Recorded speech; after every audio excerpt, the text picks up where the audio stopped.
تاریخ اسلام کا مطالعہ محض واقعات کا احوال جاننا نہیں، بلکہ ان سے سبق حاصل کر کے اپنی زندگیوں کو سنوارنا ہے۔ آج ہم نبی اسماعیل علیہ السلام کی وہ لاجواب کہانی دریافت کریں گے جس نے مکہ کی بنیاد رکھی، وہ سنگ میل جس نے اسلام کی راہ ہموار کی۔ آئیے اس بابرکت واقعے سے حاصل ہونے والے گہرے دروس اور دانائی کو سمجھیں۔ السلام علیکم ناظرین، دکھتی تاریخ میں خوش آمدید۔ آج ہم ایک ایسی لازوال داستان کا سفر کریں گے جو ایمان، قربانی اور توکل کی ایک عظیم مثال ہے۔ یہ کہانی ہے اس مقدس شہر کی بنیادوں کی جہاں سے اسلام کا نور پھیلا۔ یہ کہانی ہے اللہ کے خلیل حضرت ابراہیم علیہ السلام، ان کی پاکیزہ زوجہ حضرت ہاجرہ رضی اللہ عنہا اور ان کے عظیم بیٹے حضرت اسماعیل علیہ السلام۔ یہ مکہ مکرمہ کی بنیادوں کی کہانی ہے، ایک ایسا شہر جو آج بھی دنیا بھر کے مسلمانوں کے دل کی دھڑکن ہے۔ آئیے اس تاریخی اور روحانی سفر کا آغاز کرتے ہیں جو ہمیں صدیوں پیچھے لے جاتا ہے، ایک ایسے ویران بیابان میں جہاں سے ایک عظیم تہذیب نے جنم لیا۔ یا اس وقت کی بات ہے جب اللہ کے نبی حضرت ابراہیم علیہ السلام کو اللہ تعالیٰ کی طرف سے ایک غیر معمولی حکم ملا۔ انہیں اپنی زوجہ حضرت ہاجرہ رضی اللہ عنہا اور شیرخوار بیٹے حضرت اسماعیل علیہ السلام کو ایک ایسے ویران اور بے آب و گیاہ وادی میں چھوڑ آنے کا حکم دیا گیا جہاں زندگی کا کوئی نام و نشان نہ تھا۔ یہ حکم بظاہر انسانی عقل سے بالاتر تھا، مگر اللہ کے نبی حضرت ابراہیم علیہ السلام نے کامل اطاعت اور توکل کا مظاہرہ کیا۔ انہوں نے اپنی اہلیہ اور شیرخوار بچے کو لے کر ایک طویل اور کٹھن سفر کا آغاز کیا جس کی منزل آج کا مکہ مکرمہ تھا۔ جب وہ اس خشک اور بے آباد وادی میں پہنچے تو حضرت ابراہیم علیہ السلام نے انہیں کچھ کھجوریں اور پانی دے کر اللہ کے سپرد کیا اور واپس پلٹ گئے۔ حضرت ہاجرہ رضی اللہ عنہا نے جب دیکھا کہ وہ واپس جا رہے ہیں تو پوچھا کیا یہ اللہ کا حکم ہے؟ حضرت ابراہیم علیہ السلام نے اس بات میں سر ہلایا۔ اس پر حضرت ہاجرہ رضی اللہ عنہا نے فرمایا، پھر اللہ ہمیں ضائع نہیں کرے گا۔ یہ الفاظ ایمان اور توکل کی وہ عظیم مثال ہے جو آج بھی ہمارے لیے مشعل راہ ہے۔ حضرت ابراہیم علیہ السلام کے جانے کے بعد حضرت ہاجرہ رضی اللہ عنہا اور شیرخوار حضرت اسماعیل علیہ السلام اس ویران وادی میں تنہا رہ گئے۔ کچھ ہی دیر میں پانی ختم ہو گیا اور ننھے اسماعیل علیہ السلام پیاس کی شدت سے تڑپنے لگے۔ ماں کی دل پر کیا گزری ہوگی اس کا اندازہ لگانا بھی مشکل ہے۔ حضرت ہاجرہ رضی اللہ عنہا نے اپنے بیٹے کی پیاس بجھانے کے لیے بے چینی سے پانی کی تلاش شروع کی۔ وہ صفا پہاڑی پر دوڑ کر گئیں، پھر مروہ پہاڑی پر، اور اس طرح 7 چکر لگائے۔ ہر بار وہ امید سے چاروں طرف دیکھتیں کہ شاید کہیں پانی نظر آ جائے، مگر ہر طرف ریت اور پتھروں کے سوا کچھ نہ تھا۔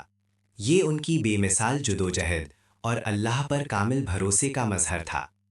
7ویں چکر کے بعد جب وہ مروہ پر تھیں تو انہیں ایک آواز سنائی دی، اور انہوں نے دیکھا کہ جہاں ننھے اسماعیل علیہ السلام ایڑیاں رگڑ رہے تھے وہاں سے ایک چشمہ پھوٹ پڑا ہے۔ یہ اللہ کا معجزہ تھا، زمزم کا مبارک چشمہ جو آج بھی لاکھوں حاجیوں اور زائرین کی پیاس بجھاتا ہے۔ حضرت ہاجرہ رضی اللہ عنہا نے جلدی سے پانی کو روکنے کی کوشش کی اور کہا، زمزم یعنی ٹھہر جا ٹھہر جا۔ یہ پانی نہ صرف ان کی اور ان کے بیٹے کی جان بچانے کا سبب بنا، بلکہ اس ویران وادی میں زندگی کا آغاز بھی ہوا۔ زمزم کے چشمے کے پھوٹنے کے بعد اس ویران وادی میں زندگی کی رمق پیدا ہوئی۔ پانی کی موجودگی نے پرندوں کو اپنی طرف متوجہ کیا، اور پرندوں کو دیکھ کر یمن سے آنے والا قبیلہ بنو جرہم جو راستہ بھٹک گیا تھا اس وادی کی طرف متوجہ ہوا۔ انہوں نے حضرت ہاجرہ رضی اللہ عنہا سے اجازت طلب کی کہ وہ یہاں آباد ہو جائیں۔ حضرت ہاجرہ رضی اللہ عنہا نے اس شرط پر اجازت دی کہ پانی پر ان کا حق رہے گا۔ یوں بنو جرہم کا قبیلہ یہاں آباد ہو گیا اور مکہ کی آبادی کا آغاز ہوا۔ حضرت اسماعیل علیہ السلام نے اسی قبیلے میں پرورش پائی اور ان سے عربی زبان سیکھی۔ وہ ایک ذہین اور بااخلاق نوجوان کے طور پر پروان چڑھے اور قبیلے میں ان کی بڑی عزت تھی۔ یہ اللہ کی حکمت تھی کہ ایک ویران وادی ایک چھوٹے سے چشمے کی بدولت ایک آباد شہر میں تبدیل ہو گئی جو مستقبل میں انسانیت کے لیے ہدایت کا مرکز بننے والا تھا۔ کئی سالوں بعد اللہ کے نبی حضرت ابراہیم علیہ السلام کو ایک بار پھر اللہ تعالیٰ کی طرف سے حکم ملا۔ اس بار حکم یہ تھا کہ وہ اپنے بیٹے حضرت اسماعیل علیہ السلام کے ساتھ مل کر اللہ کے لیے ایک گھر تعمیر کریں۔ یہ وہ گھر تھا جو تاریخ میں بیت اللہ یعنی اللہ کا گھر یا کعبہ کے نام سے جانا گیا۔ حضرت ابراہیم علیہ السلام نے اپنے بیٹے حضرت اسماعیل علیہ السلام کے ساتھ مل کر کعبہ کی بنیادیں اٹھائیں۔ باپ اور بیٹے نے مل کر پتھر اٹھائے اور دیواریں کھڑی کی۔ یہ ایک عظیم روحانی اور جسمانی محنت تھی۔ دوران وہ یہ دعا بھی کرتے رہے جو قرآن مجید میں موجود ہے، ربنا تقبل منا انکا انت السمیع العلیم، اے ہمارے رب ہم سے قبول فرما، بے شک تو ہی سننے والا جاننے والا ہے۔ انہوں نے کعبہ کی تعمیر کے دوران حجر اسود کو بھی اس کی موجودہ جگہ پر نصب کیا۔ یہ کعبہ جو دنیا کا پہلا عبادت خانہ تھا، اللہ کی وحدانیت اور اس کے گھر کی عظمت کا نشان بن گیا۔ اس تعمیر نے مکہ کو نہ صرف ایک آباد شہر بلکہ دنیا بھر کے مسلمانوں کے لیے ایک روحانی مرکز بنا دیا۔ کعبہ کی تعمیر کے بعد اللہ تعالیٰ نے حضرت ابراہیم علیہ السلام کو ایک اور عظیم آزمائش سے گزارا۔ انہیں خواب میں دکھایا گیا کہ وہ اپنے اکلوتے بیٹے حضرت اسماعیل علیہ السلام کو ذبح کر رہے ہیں۔ یہ اللہ کی طرف سے ایک عظیم امتحان تھا جو ایمان کی گہرائی اور اطاعت کی انتہا کو پرکھنے کے لیے تھا۔ حضرت ابراہیم علیہ السلام نے جب یہ خواب اپنے بیٹے حضرت اسماعیل علیہ السلام کو سنایا تو اس عظیم بیٹے نے بغیر کسی ہچکچاہٹ کے جواب دیا، ابا جان، جو حکم آپ کو ملا ہے اسے پورا کیجیے، انشاءاللہ آپ مجھے صابر محض سے پائیں گے۔ یہ الفاظ حضرت اسماعیل علیہ السلام کے بے مثال صبر، توکل اور اللہ کے حکم پر سر تسلیم خم کرنے کی گواہی دیتے ہیں۔ جب حضرت ابراہیم علیہ السلام اپنے بیٹے کو قربانی کرنے کے لیے تیار ہوئے تو اللہ تعالیٰ نے ان کی اس قربانی کو قبول فرمایا اور حضرت اسماعیل علیہ السلام کی جگہ ایک دمبا بھیج دیا۔ یہ واقعہ عید الاضحیٰ کی بنیاد بنا اور یہ ہمیں سکھاتا ہے کہ اللہ کی راہ میں سب سے پیاری چیز بھی قربانی کرنے کے لیے تیار رہنا چاہیے۔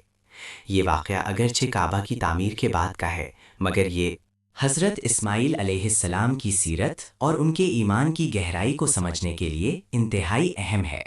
حضرت اسماعیل علیہ السلام کی یہ داستان صرف ایک تاریخی واقعہ نہیں بلکہ ایمان، توکل، صبر اور اطاعت کے لازوال سبق سکھاتی ہے۔